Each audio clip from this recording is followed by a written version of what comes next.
glasses, that's another terrible thing. That's all right. I blame my dog. Did everybody get the 10 documents to remember? Everybody get the 10 documents to remember? Like the entire back row. You do not need that tonight. Because we're the slackers. But if you don't have it, I want you to. Wow, look, you got it up there. No. And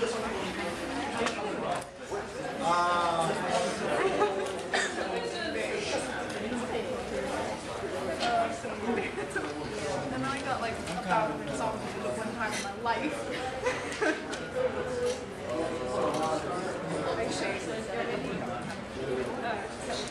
I need to shave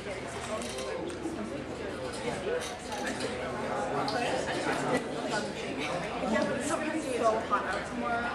And we're outside, so I was like, I'm gonna die.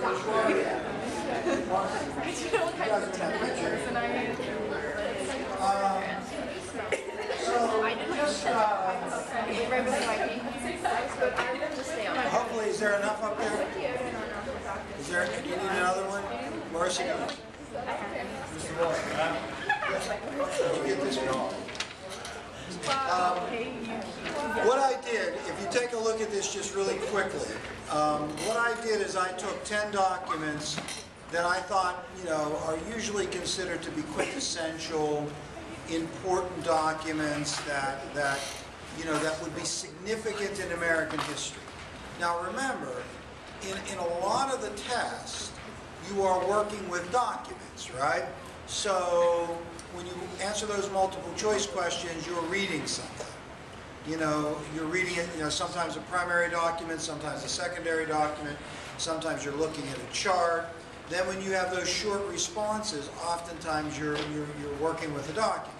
Then you have the document-based questions. So having a familiarity with some of these might be helpful. So I took, 10 of them. And when we reviewed, we actually started with Ronald Reagan's inaugural address and worked backwards. And look at document 8. Document 8 is the document that I read today in 3rd and in 8th and a line of in 7th, right? And that's the Truman Doctrine. And that is, we'll talk about that tomorrow. That's that whole idea that the United States should be obliged to assist any people anywhere that were fighting against oppression. And I was stressing to you today that kind of notion that Truman articulates in what becomes known the Truman Doctrine is an important one, because it's going to define the aftermath of World War II, that the United States is going to intervene in various places, arguing that they are promoting and defending freedom and helping people who are doing the same. And the most important one of those interventions is clearly Vietnam, right? I mean, the Vietnam intervention is enormously important in American history. Unfortunately, we'll talk about that at great length after the AP test. Hopefully, you read maybe some about it when you wrote your papers, that you're going to turn in tomorrow. But I mean, ultimately, in Vietnam, the northern part of Vietnam was under communist control, in the aftermath of the war. The southern part of Vietnam was not. And then ultimately what the Vietnam War was a war within South Vietnam. Those people in South Vietnam that wanted to topple that government and unify with the North, supporting the North, right? I mean, it was with the support of the North. And the North was supported by the Soviet Union and Communist China. So we viewed that as the South fighting subjugation, fighting for freedom. But you could make an argument maybe that wasn't true. Maybe the Southern government wasn't so free. And that's kind of the complexity of the Truman Doctrine. So there you have that. Now, turn in your book, if you would, if you have this book. Turn to page, well, these aren't page numbered correctly, so if you can find it, it's going to be page number 37. And we had worked right up in class, or the last time we reviewed, we had gone through the Great Compromise, indemnity, and we had stopped at assumption. So in that conversation, what we are talking about is now the aftermath of the Constitution of the United States. Sometimes this is called the critical period. So the critical period is that time frame after the Declaration of Independence through the consummation of the Constitution. So now if you can envision the Constitution has been ratified. It was a turbulent ratification. There was significant opposition. Oh, incidentally, what were the people who opposed the Constitution called? What were they? They were referred to as, go ahead, Coulter, anti-Federalists, right? And those who supported the Constitution were called the Federalists, right? So the anti-Federalists opposed, the supporters were the Federalists, right? And so the Federalists have their way. The Constitution is ratified by 9 of the 13 states. Eventually, it is ratified by 11 of the 13 states. New York and Virginia are going to ratify after the 9 that are necessary ratify. So the deal with the Constitution was the participants in what becomes known as the Constitutional Convention, the 39 that signed the document, present the document to the Continental Congress, to the Congress and the Articles, and say, here's what we've done. We are proposing that every state hold a convention to determine whether they want to ratify this document. When 9 of the 13 states do that, then it will be the law of the land. 9 of the 13 states did it in June of '88, so it was the law of the land. But Virginia and New York had not ratified. So you remember, and this is on your documents too, one of the things that occurred in that ratification debate, the Virginia and the New York in particular, is that Hamilton, Madison, and John Jay penned a series of anonymous articles that were called the Federalist Papers, right? So the Federalists are listed, Federalist 10, Federalist 51. The Federalists were a defense of the Constitution. They basically take the anti-Federalist argument and argue against them. So the one that I put in the packet that I gave you is Federalist 10. So if you look at that, the second document is Federalist number 10.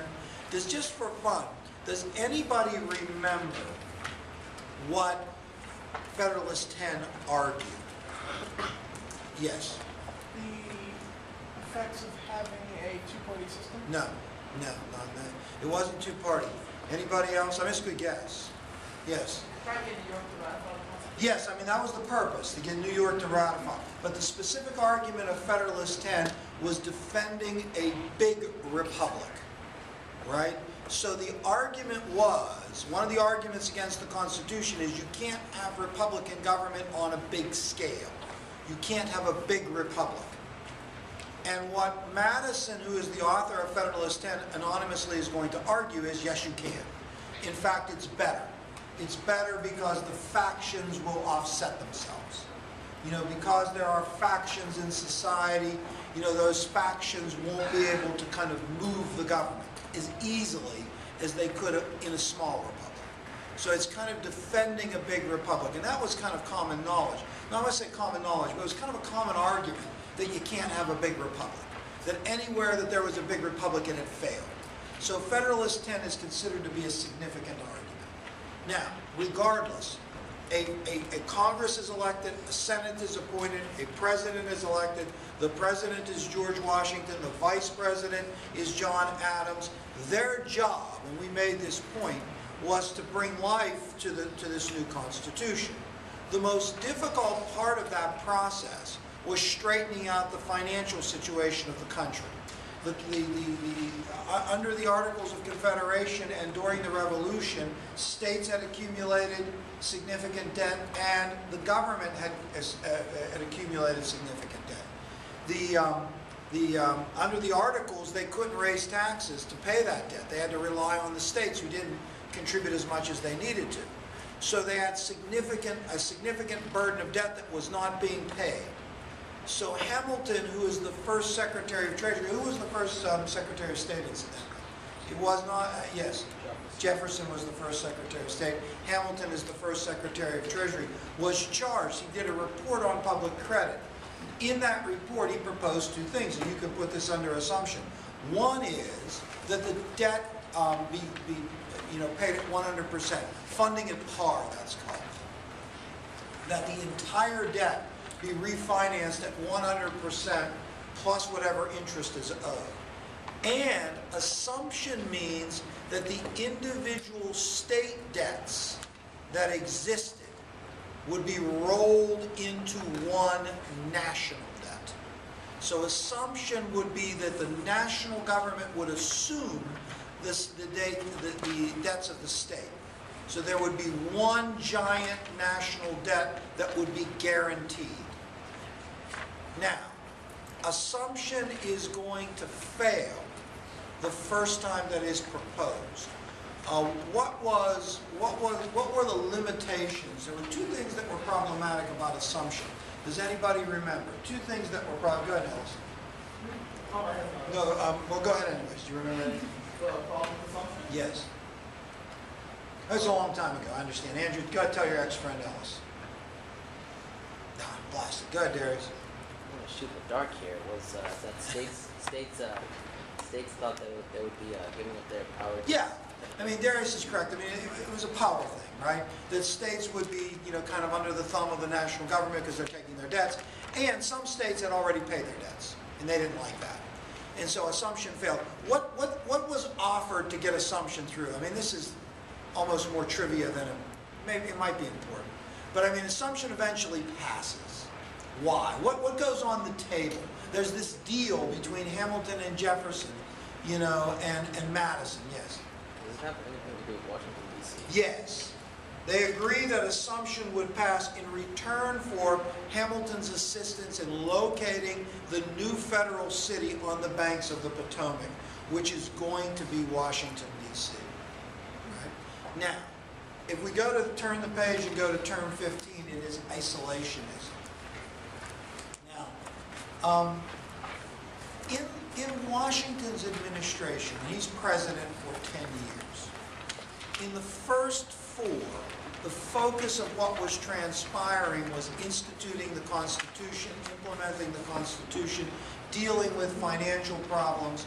In the second part of in his second term, the biggest problem that he has is the French Revolution. Right, the French Revolution. And we said that the French Revolution is going to have a significant impact on American politics. Now, Sean Whelan would like to hear that. He's an admirer of the French Revolution. So the impact was this. The Republican faction that had risen up in opposition to Hamilton's financial proposals supported kind of the ideology of the French Revolution.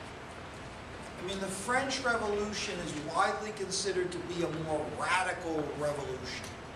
I mean, in France, there is this overthrow of the king is toppled, the aristocracy and clergy are attacked. I mean, I don't know much about the French Revolution, but I know that it's widely considered to be a more dramatic change in their society. Eventually the reign of terror in France results in the whole-scale execution of large numbers of people, including the former king and queen. And to the Federalist faction, right, to the Federalist faction who supported the Constitution, the French Revolution was their worst nightmare, right? I mean, their worst nightmare was the mob gone mad. Remember, the conservative ideology that's represented by the Federalists, the conservatives are suspicious of human nature. So if you give humans too much latitude, this is what they do. They chop each other's heads off. So that's why you need a more powerful federal government, an army, and to keep them in check. Elite leadership to kind of parentalistically keep the masses in line and prevent them from, doing these kind of excesses. To the Republicans that are represented by Jefferson, the French Revolution is a natural extension of our own. It is freedom, right? And that freedom doesn't, and Jefferson is going to say this, freedom doesn't come on a feather bed. You know, it's going to be awkward, it's going to be bloody, there's going to be difficulty. And so Jefferson excuses the excesses of the French Revolution. Hamilton is terrified by them, and that represents kind of the Federalist Hamilton and the Republican Jefferson. Now, does anybody besides myself know why that becomes an issue, a tangible issue in government? I mean, one side supported it, but it's over in France. So why is it a tangible issue? Because something's happening that at one point they didn't want to happen. Well, yeah, I mean, no, it's more specific than that. Why is that a tangible issue? Do you remember? Anybody remember? Go ahead, Marcel. Does Washington decide not to have like two separate parties? Well, remember that we had a treaty with France, and it becomes an issue when France and England go to war. And the treaty that we had with France was the treaty that was signed in 1778, the treaty that brought them into the American Revolution was the kind of same treaty that was still in force, which obliged us to help them if they were at war with England. Now,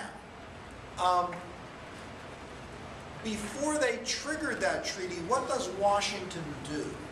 What does Washington takes a bold move. We have a treaty obligation with France. France and England are fighting.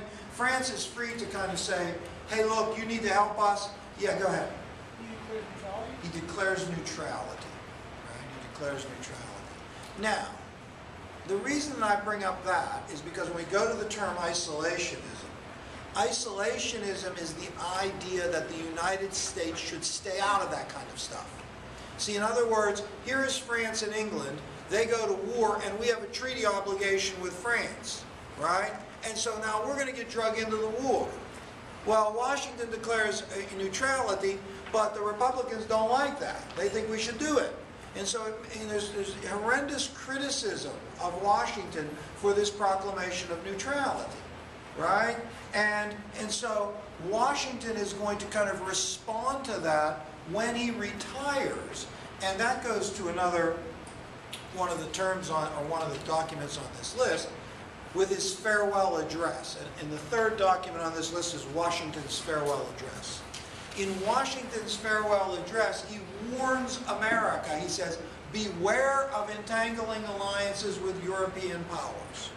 Right? Beware of entangling alliances with European powers. And you know, the reason for that is because he feels burned by this treaty with France. This has been the big source of consternation and heavy criticism against him.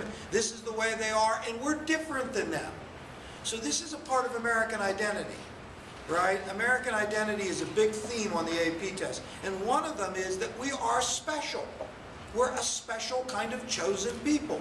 I mean, that comes through in Winthrop City on the Hill. We have this opportunity. We're a special chosen people. You know, we have implemented this Republican experiment that just is a noble attempt to give people, you know, self-government. We have articulated these values in the Declaration of Independence.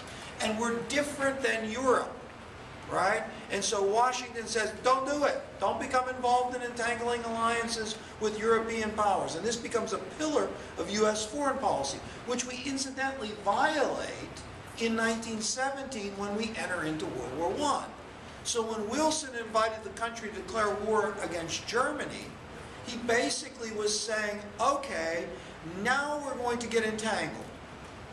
And by the end of the war, if you remember, what does the United States do when Wilson wants to push that entanglement even further with the League of Nations? The United States is going to say, oh, no.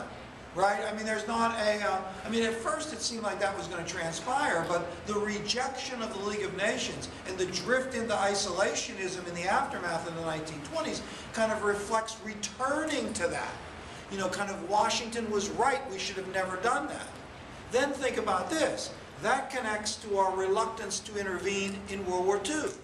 So we hold to this don't become involved in entangling alliances with European powers until World War I, right? Then we get involved, feel that we get burned, retract into isolationism. Hitler makes his move, Mussolini makes his move, the Japanese make their move. What do we do in response to all those moves? We just talked about this. What do we do? Neutrality Act. The Neutrality Act. We're not going to get involved. We're not going to get involved in entangling alliances with European powers. But that notion may have been, according to your textbook, one war too late. Right? So, okay. Now, 16, another revolution, refers to Jefferson's election. Right? Adams is elected in 96. He is also a Federalist, kind of. Incidentally, just for fun, Andrew, what is Adams's big challenge? In his administration, his big challenge is related to what we just talked about, yes? Remember I showed you that tape? That was one of the rare tapes I showed, that guy, creepy guy singing that song. Does anybody remember like being in class with me for like, yeah, go ahead, Dave. He wasn't watching. Well, that was, we did say that. That's a good point. He was not Washington governor or something. What was the rating? Pardon me? Never mind, I don't know. Yeah, go ahead. Trying to keep them all intact. Well, France. Yeah, remember they wanted to go to war with France. It was the XYZ affair that was the big challenge for Adams and to prevent, kind of the country from drifting into war with France. When Jefferson was elected to the presidency, he referred to his election as another revolution. Now, why? Why, Anika, why would it be revolutionary? Revolution means a change, right? Yeah, go ahead. So, like turning back to different types of ideas? Yeah, I think turning back is a fair way of saying it. I mean, yeah, go ahead, Gary. Going back to the ideals of 76. Yes. Jefferson sees his election as really genuinely returning to the ideology of 1776. And he sees that really embodied in a limited government and more power to the people. Jefferson is a classic liberal. He's confident in the people. He wants limited national government, and the government that he has, he wants closest to the influence of the people. He trusts the people's ability to govern. He is distrustful, right, of Hamilton and those who would seek power. And so Jefferson is going to commit himself to kind of implementing what he sees as a revolutionary kind of, the spirit of the revolution, the spirit of 1776 now with the federal government. The Federalists had distorted it under the Constitution, so he was going to implement it. Now, what was the biggest contradiction in his administration to that implementation? Go ahead, Darius. The Louisiana Purchase, right? Now, Anu, why was the Louisiana Purchase a contradiction? What did he do? Wait, I can hear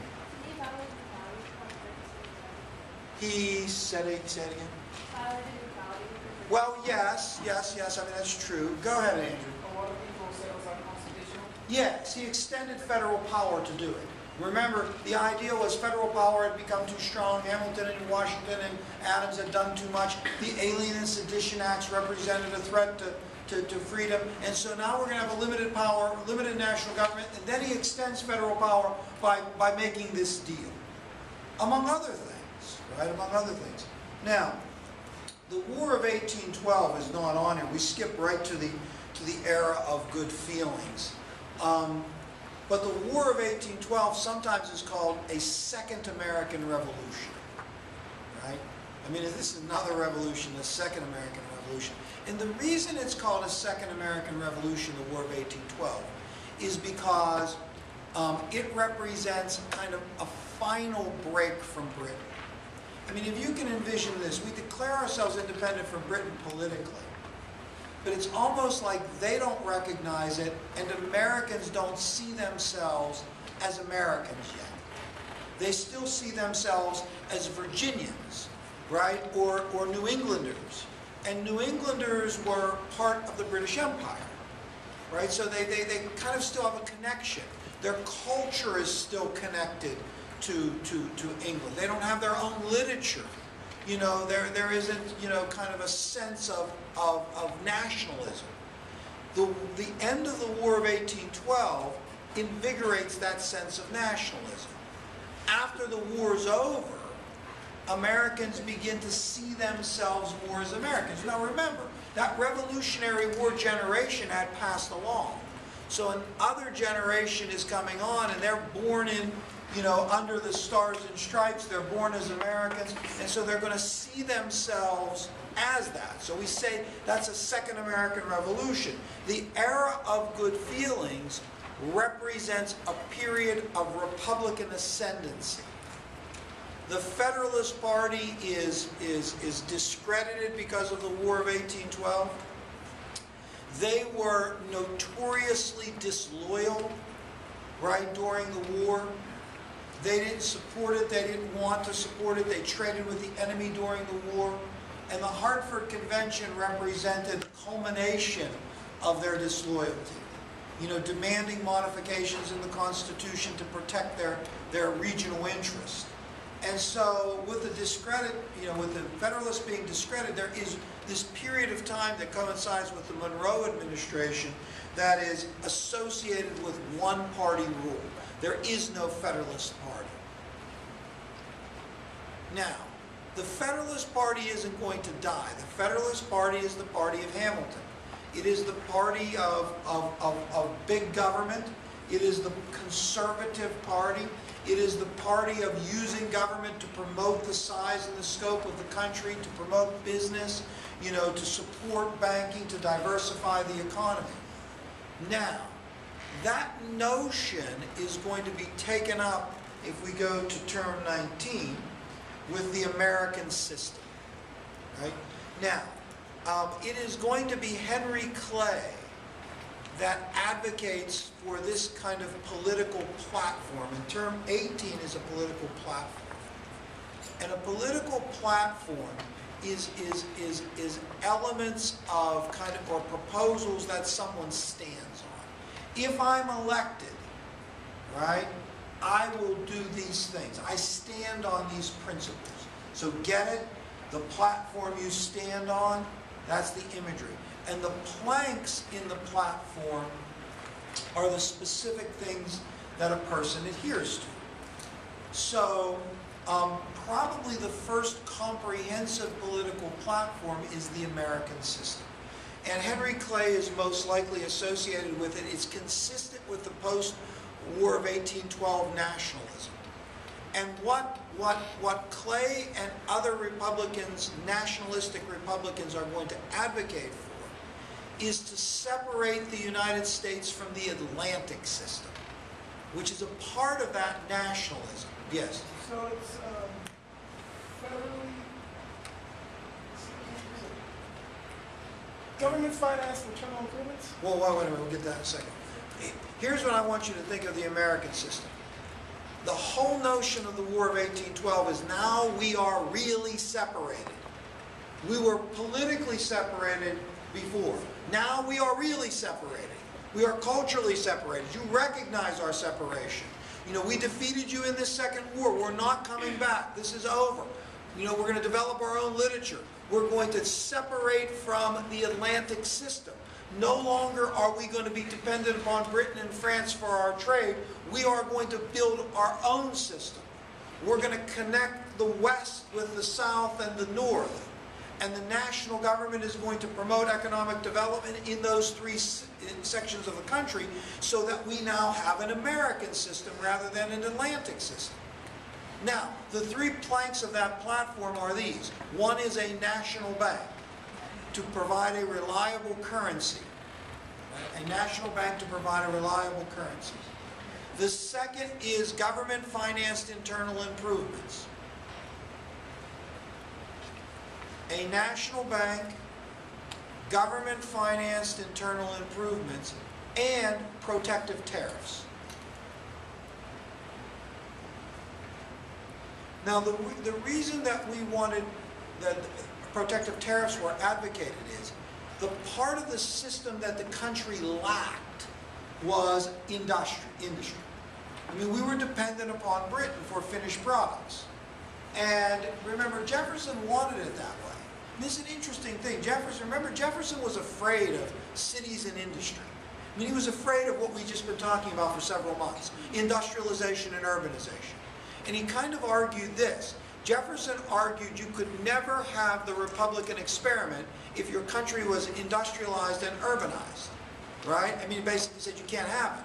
The only way that you can have a genuine self-government is that people are independent. I mean, it's an interesting question. I mean, as we industrialized and urbanized, what happened? Remember we had this conversation, we said what happened is politics change, right? I mean, Jefferson has this ideology that in order to have kind of Republican government, you have to have independent farmers that own their own land, that are free from, you know, kind of being beholden to anybody, and a weak national government. His party, the Democratic Party, eventually becomes the party of a big government, right? When does that happen? When we industrialize and urbanize. Because now people don't have land to protect them. So in Jefferson's mind, what would protect you was land, right? And so you could have free government if you had free landholders. When people no longer had land, what would protect them? Government, right? Hence, that same party, Jefferson's party, feared government at one point and then wanted to use government at the other, and that's all about industrialization and urbanization. But nevertheless, the next term is blowing through Monroe and going to the election of 24. In the election of 24, the significance of that is that there are 4 political candidates.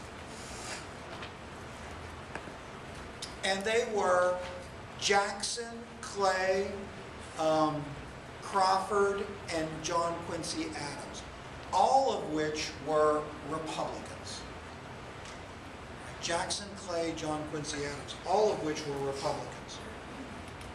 Now, we know this, that none of them are going to get the electoral, they're not going to get 50% of the electoral votes. And if you don't get 50% of the electoral votes, the election goes into the House of Representatives. And then the House of Representatives chooses among the top 3 vote getters, which ended up being Crawford, Jackson, and John Quincy Adams. Clay was out. Clay, however, used his influence to get states to vote for John Quincy Adams. Now, on the surface, that would not be problematic. But what does John Quincy Adams do that makes many people refer to his election as a corrupt bargain? Yes? Doesn't he make him Secretary of State? Yes. He makes John Quincy Adams makes Clay the Secretary of State, which had been the traditional stepping stone to the presidency. So the Jackson people are going to refer to this as a corrupt bargain. Yes? But didn't you say that Henry Clay was the most qualified person for that? Yeah. I mean, we're not saying that there was a sin quo pro or anything like that it actually happened. It was an accusation. The accusation was that this was a corrupt bargain, that a deal had been made, and the corrupt bargain is going to haunt Clay and Adams the rest of their careers. I mean, Clay is going to be a presidential candidate 2 other times. In both in 1832 and in 1844, he will be a presidential candidate. He'll be defeated both of those times.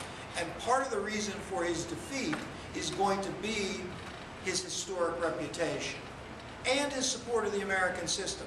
Clay is eventually going to be instrumental in kind of redividing the politics. I mean, you have this period of the era of good feelings that gives way to a redivision. And the Whig Party is going to oppose the actions of Jackson. And, so Jacksonian Democrats, Jeffersonian Democrats are going to be the same party. All right, if we go to term 21, the tariff of abomination. right? The tariff of abomination and nullification, 21 and 30, or 21 and 22 are related, right? Those terms are related. Now, what this refers to, the tariff of abomination and nullification, refers to kind of the idea of the proper relationship between the states and the federal government. So, the United States is attempting a very tricky kind of dynamic, that there are going to be powers of government that are going to be divided, right? The national government is going to have power over certain things, the states are going to have power over certain things, and they're going to share power. No one else ever tried that. I mean, England's argument, and we separate for England because of this argument, is that Parliament is supreme. So they are the supreme power, period. And so the colonial governments don't have power, only the power that Parliament gives them. Now, we are going to say, oh, no, no, no. We are part of the British Empire. This is going back, and our colonial governments have power that Parliament can't trump. Well, Britain never recognizes that, right? I mean, that's the problem. So now, when we implement our own system, we say, okay, the federal government is not always supreme. There are certain powers that are reserved for the states. So what are those powers? How far does state power go? So the idea of states' rights is going to be, an important one. And the idea that a state can nullify an action of Congress is going to be an important assertion of state power. Okay, so we're a state in a union, and the federal government has passed legislation that we don't like. What can we do about that? Now, here's the thing. The first people to bring this idea up were the New Englanders during the War of 1812. They didn't like the War of 1812, and they wanted some kind of veto power over Congress there. That were the Hartford Proposals. They're the first people to bring it up. Now, after slavery becomes increasingly kind of isolated in the South, right, and after the South increasingly kind of steps out of the economic development of the North and the West, the South begins to fear that the national government will pass legislation like protective tariffs that they thought would hurt them, like the tariff of abominations, term 21, or worst case scenario, something that might jeopardize slavery. So they want veto power, right? Now, the reason there is not a civil war earlier, basically, what the South does when they secede from the Union is assert veto power, right? Okay, we're fearful that once Lincoln gets elected, that he's going to do things that are going to jeopardize our influence. So we're going to secede, right? The reason they don't do that sooner is because as long as the Democratic Party, which was sort of dominated by the South, was in power, they kind of checked anything like that, like the tariff of abominations and other things. But the idea of nullifying a federal law, right, that John C. Calhoun is going to assert and actually do in 32 is going to be rejected by Jackson in that titanic nullification crisis that ends up with a compromise, over tariff reduction, but doesn't resolve the question of the rights of states. I mean, the South is going to argue that they have states' rights, and those rights include negating things that the federal government does that they see as counter to their interests, in particularly slavery, right? Okay, term 23 is the cult of domesticity. Now, the cult of domesticity is this notion that has to do with the kind of cultural changes that are occurring in the antebellum period. The antebellum period is the period after the war and after the War of 1812 and before the Civil War. So antebellum means before the war, and the war they're talking about is the Civil War. Now, One of the big transformations of that time is the big trends that we talked about so long. I hope there's lots of questions on the AP test about urbanization and industrialization. We'll be all over it, right? They'll be checking the see if you kids were cheating. You'll know too much about urbanization and industrialization. But those trends start after the War of 1812, right? That's when people start to move to the city. That's when factories begin to emerge. And if you go to term 24, the Lowell system, those are the first factories, textile mills. Right?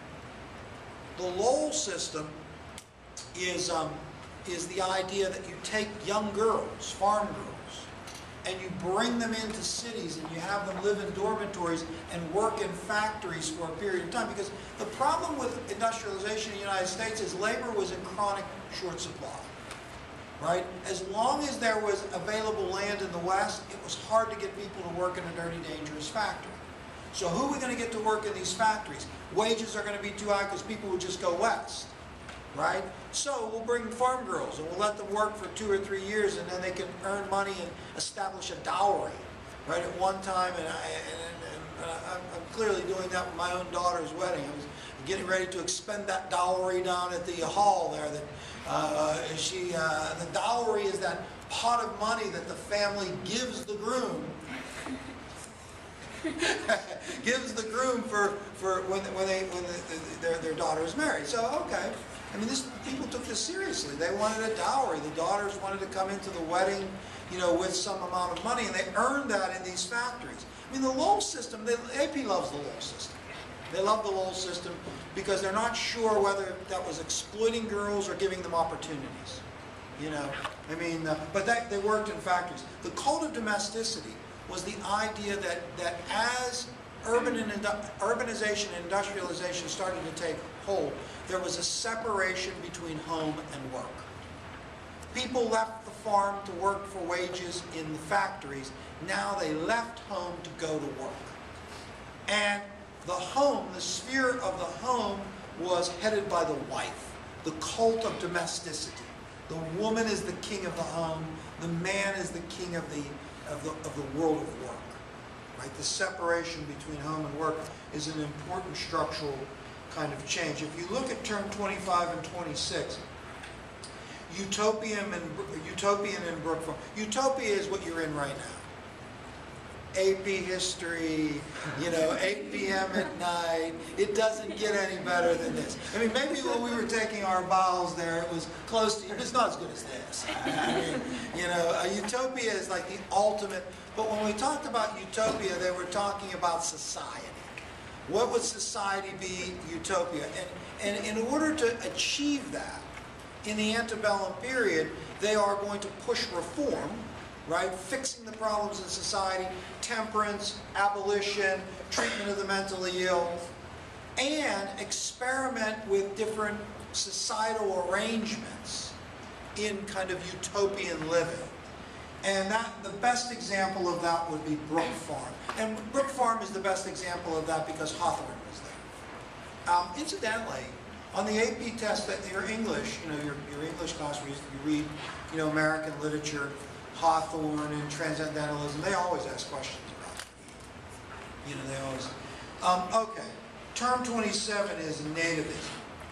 Right? Nativism is related to the Lowell system. I mean, look, if we want to industrialize, if we want to embrace the American system and have a diverse economy, we want New England and the Northeast to focus on manufacturing, and the South to focus on cash crops, and the West to feed and be connected, right? We're going to protect that with tariffs, but we still have this problem with labor as long as people can go west. Where are we going to get the workers? Well, in the 1840s, the potato famine in Ireland is going to prompt this massive migration of Irish and Germans to the United States, and many of the Irish are going to become factory workers, right? You know, I mean, the industrialization is connected with urbanization and also immigration, because who's going to work in these factories as long as the frontier is available? And the frontier is going to be available, it officially closes in 1890. So there's going to be a west to go to. So who's going to populate these factories? Now nativism is this backlash against it. Okay, is America going to be America if it is filled with Irish Catholics who are not the typical people who migrated here? Impoverished Irish Catholics, packed into cities. Are we going to be able to maintain our values? Go ahead. So you see nativism is backlash towards the frontier? No, nativism is a backlash towards immigration, Okay. right? So nativism is this notion of America for Americans. Now, nativism we first see, you know, kind of in textbooks. We first see it with the Irish and Germans in the 1840s. But you're also going to see it after the Civil War, when that second wave of immigrants come in, after 1890, the Southern and Eastern Europeans, you'll see nativism spring up. And the culmination of nativism are those two pieces of legislation that many of you wrote about in the 1920s. You know, I mean, the immigration restrictions in the 1920s, the culmination of that, as well as the Chinese Exclusion Act of 1882, which is the first time that a ethnicity was singled out for restriction. Right? Okay, flip the page and we'll do a few more. Manifest Destiny, term 28, is connected to all of this. Because as, you know, America is industrializing, as they're beginning to urbanize, they are still pushing the frontier to the west, right? And the idea that America was destined to do that, the idea is consistent with this idea that we're special. That you see in Washington's farewell address, you see on the city on the hill, that we are a special people. That we have unique values and institutions and standards, and those values and institutions make us different. And they are better. And so we are destined to spread those from Atlantic to Pacific. Manifest Destiny justifies trampling on the Native Americans, exploiting the natural environment, pushing the Mexicans off of their land. I mean, it justifies the Mexican War on some level. Now, when we first started to talk about Manifest Destiny, it was involving the election of Polk in 44. When Polk is elected in 44, it sets the stage for the Civil War. Why? Yes? The Mexican-American War. How is Polk connected to the Mexican-American War? Go ahead, Celeste. Go ahead, Isn't he the one that really wants California? His desire to get California is going to eventually lead to a circumstance where he moves troops in Texas. Remember, he moves troops, the Mexicans respond to his troop movement. That prompts a war that quickly ends with the United States acquiring Texas. So Polk's was an expansionist. He wanted to take all of Texas, all of Oregon, 54-40 or fight, right? Remember, he was an overt expansionist. Clay, on the other hand, was the American system, internal development. That was the difference. You know, the Whigs wanted to, you know, kind of focus the attention on the country of developing what they had, economically and socially.